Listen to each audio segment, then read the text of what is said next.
Welcome to the early medieval history of England, taking the history from the 5th century through to just before the Norman invasion of 1066. Episode 13. Alfred, soldier, author, philosopher and great king. The fortunes of the nascent England reached a low ebb. There were about 7 realms, but no mighty kingdom. Ethelred I had left 2 male heirs, but they were both minors. So in 871 the people turned to Alfred. The Danes had East Anglia and Kent in its grip. Mercia was to be divided amongst the lords and churls of both Viking and Mercian people, probably on who could command the best deal. Northumbria was effectively under Viking control, but unlike Mercia, we have no written records, the few monks who were in Lindisfarne not keeping a record of the trials and tribulations they encountered. Guthrum, heathen king of East Anglia, bided his time, then moved. Sweeping through Mercia, Burgred, along with his queen Ethelthswith, was driven into exile, and a puppet king Ceolwulf ruled on the kingdom. Barely a month into his rule, and Alfred was defeated at Wilton. This was followed over the next year by 9 full battles and uncounted skirmishes. In the end, Alfred bought peace in 874, but clung on to his kingdom. The problem was, Alfred knew the Danes would be back for more money. In the meantime, they went back north, up through Yorkshire and then returned down, pillaging and living off the land as they went. They came back through Mercia, divided it up some more, still leaving Ceolwulf as nominal head of state. He was recognised as such by the church, and the Vikings by this time realised the potency of this. It was 877, and the Vikings wintered in Mercia at Gloucester on the border with Wessex, and then, for the first time ever, moved in winter down to Chippenham. Back in 876, a separate heathen raiding army under Rollo successfully invaded Normandy, and the ASC says he ruled for 50 years. He became Rollo, Duke of Normandy. Alfred had been fighting another heathen army in the south coast, and had no sooner disbanded his army than Guthrum moved his base to Chippenham and swept into Wessex. This caused total disarray, and Alfred only escaped by seeking refuge among the swamplands around Athelney, where legends were made. He and a few of his army made a fortified encampment and makeshift huts and dwellings with a blacksmith to see out the winter. As a boy of 5, Alfred had been sent to Rome as a special envoy. He returned for a second visit as a 6-year-old in his father's company. It left a great and lasting impression on him. We know he was influenced by what he saw and learnt there, and at 6, possibly 7, he would be just old enough for memories to stick. Also, he was there for a year, so probably 7 or possibly 8 when he left. Whether he heard stories of Julius Caesar and the conquest of Gaul, we can never be certain, but some of his tactics are pure Roman and resonant of Julian strategy. Firstly, setting up a wooden barricade inside which to defend. Secondly, continuing to take the fight to the Danes. One of the problems for guerrilla armies is that if they settle, they can become the object of guerrilla tactics, and Alfred turned the tables on his foe. Guthrum was encamped at Chippenham, but he didn't know where Alfred was, and the king was not idle. At every opportunity, raiding parties would be out harrying the Danes. Often Alfred was with them. He was also recruiting support from within Wessex. If the heathens were on an expedition to get food and fuel for the base, this meant raiding local farmers. But Alfred was having them shadowed, and his men would turn up, and if they saved the day and drove the Vikings off, there was probably some fresh recruits for the coming spring. Besides the fire at night, the stories circulating about Alfred and his court. 7 weeks after Easter, 878, probably Whit Sunday, Alfred arranged for his army to meet at Egbert's Stone. Then, with news that Guthrum's army was north of Salisbury, Alfred moved his army on the Monday to Eyre Oak, near to where he had a royal hunting lodge. The king was on home territory. and knew exactly where to place his troops. The night before included fasting. There is nothing like an empty stomach to make a fighting force keen.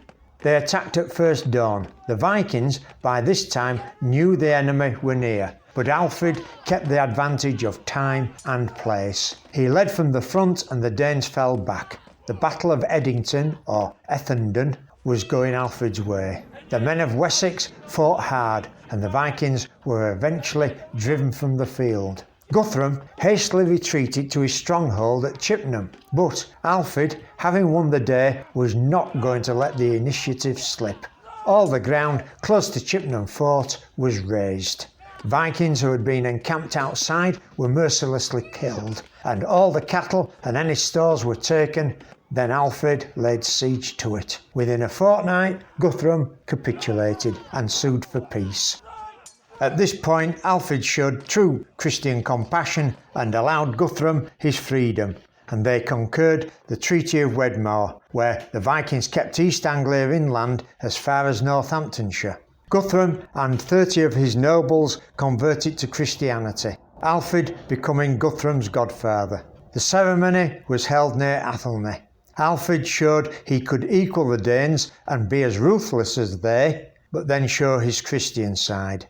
This seems to have impressed Guthrum as much as anything. Guthrum and the Danes were in England to stay, this was clear to Alfred, but as long as they stayed in their part of England, peace could be maintained. The problem was, Guthrum was not the only Scandinavian swinging his battle axe, and invaders from the continent came back via East Anglia and past London into Wessex. And in 886 Alfred regained London after much slaughter and fighting. London at this time seems, from reading the Chronicle, to be constantly under attack. But this must be far from the truth, and it is more likely the ASC registers the fact that it is growing in importance, so mentions it disproportionately. Also, there was to a certain extent the fact that Alfred was making a point with London, as it had previously been part of Mercia, and Ceolwulf was being shown that being king in name is not good enough. You need to back this up with deeds, and Alfred taking London was showing power.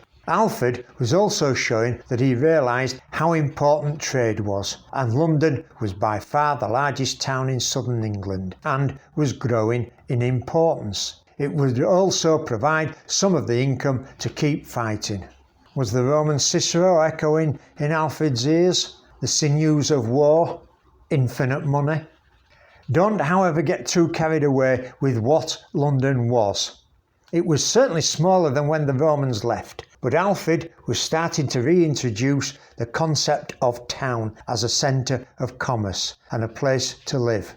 At present, most of the so-called towns were merely villages, with possibly a smith and some farmers who conducted trade with neighbouring villages, perhaps a wheelwright or carpenter.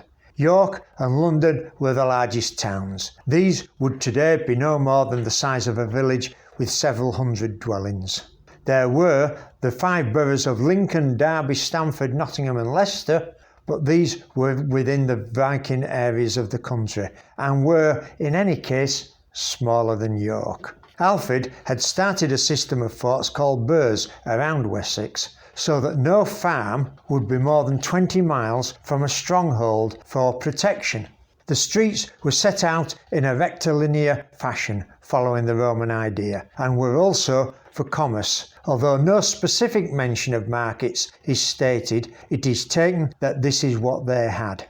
That Alfred had some notion that education and trade were foundations for a more prosperous kingdom is clear. To what extent he realised he was doing precisely the right thing is unclear. While 20 miles may seem a long way to go for protection if you were walking, and most would be, the horse still being a rich man's prized possession, the point being it was one day's walk in time of need. And these raiding armies only moved very slowly, the baggage and equipment for shelter needing to keep pace with the pillagers. When I was reading up on Alfred and his taking of London, it occurred to me that if the trade had increased, then probably a quay or new wharf for landing goods had been built, and this was indeed the case, as archaeological evidence for these harbours has been located at Queenhithe, twixt Southwark Bridge and that wretched Millennium pedestrian bridge.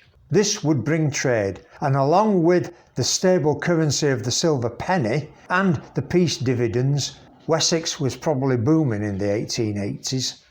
Alfred also realised the need for reading and writing skills, particularly Latin, which was the lingua franca, and he was appalled to find he could find no clerics who could translate Latin to English south of the Humber. Or so Asser tells us in his Life of Alfred. However, this may be to deliberately overlook Mercia for propaganda reasons. To conduct good government, Alfred knew he needed an educated class of person to enforce the laws and charters.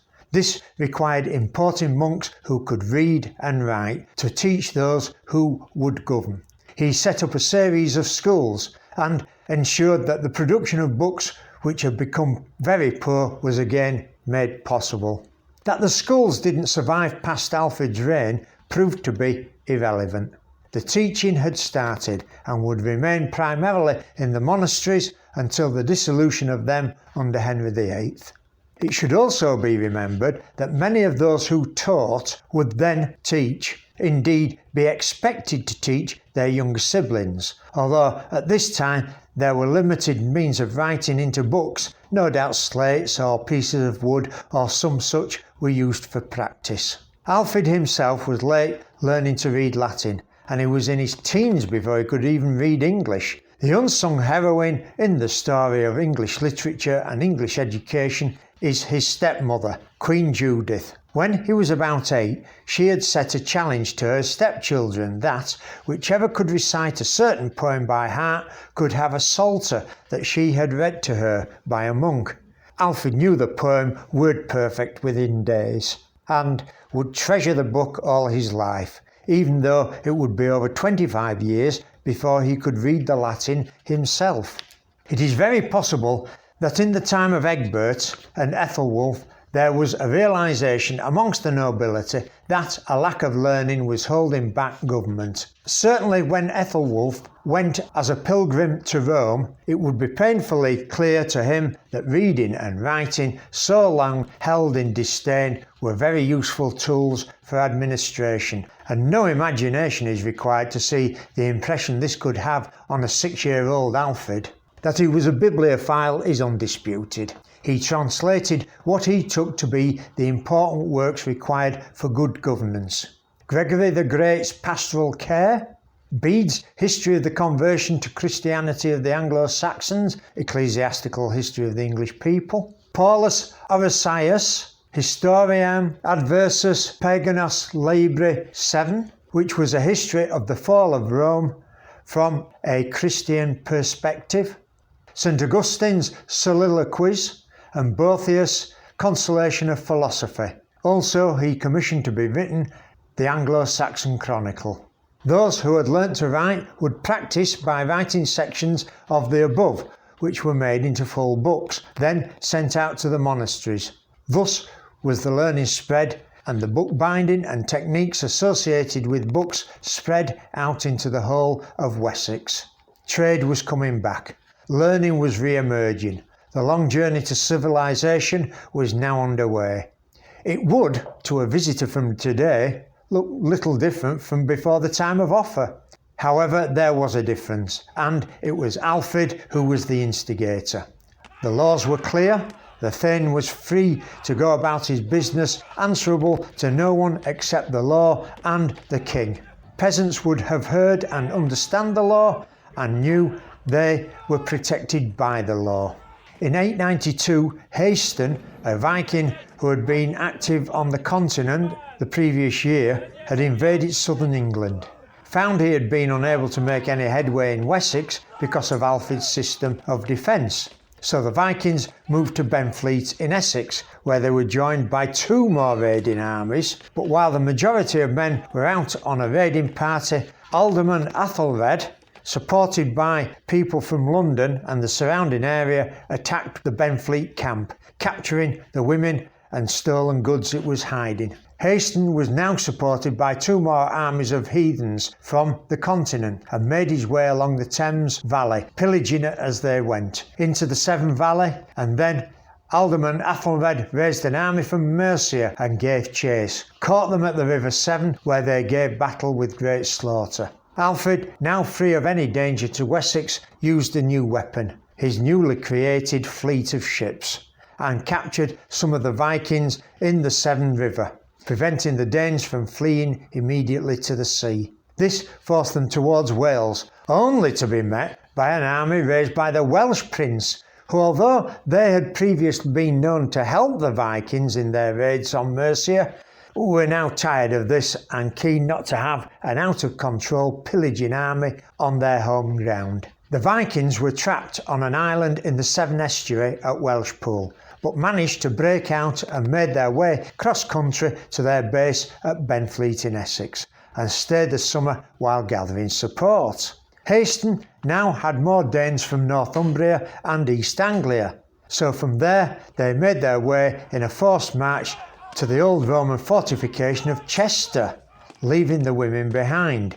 However, the Mercians made their position untenable by operating a scorched earth policy in the surrounding countryside. From Chester, the Danes went into Wales, and pillaging large areas down to the Severn and then back north, going through Northumbria with the tacit assistance of the Northumbrian Viking king, then made their way back down to their stronghold in the Viking-held East Anglia. It was now 895. Alfred took up a defensive position to ensure the Vikings were contained until the harvest was in.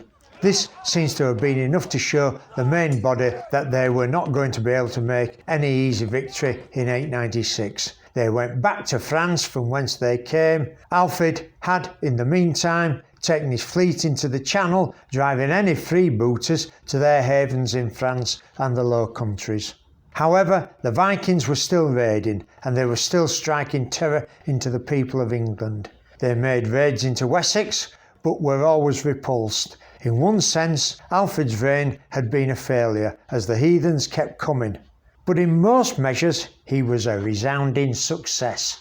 Wessex was secured for the time being. Although it was still being attacked, it was more nuisance value than threat to the kingdom. It was now starting to prosper, and importantly, traders were being allowed to trade. The pastoral, insulated life of the early Anglo-Saxons was gone. Town life was returning. The lifeblood of art, literature and civilization was flowing once again. Alfred died on October 26, 899. If you found this video greatly, please thumbs up. I publish a new video every Monday with occasional bonus episodes on a Thursday. Please comment and also spread the word on social media outlets. And hit that subscribe button to get the latest episodes. Ring the bellaroonies to get reminders. Also, I would appreciate any recommendations on history forums. Thank you.